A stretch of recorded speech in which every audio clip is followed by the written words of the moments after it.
لاعب الوداد الرياضي أسامة فلوح بعد تعرضه لحادث سير خطير يوم 11 أكتوبر الماضي، أنه توفي اليوم بعد مدة طويلة قضاها في العناية المركزة.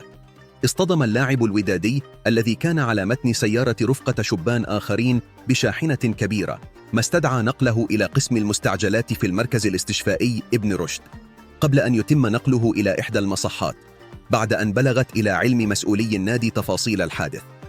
أعلن الوداد عن وفاة اللاعب وقدم تعازيه لعائلة فلوح ولمحبيه، وكتبت الصفحة الرسمية: أسامة فلوح في ذمة الله.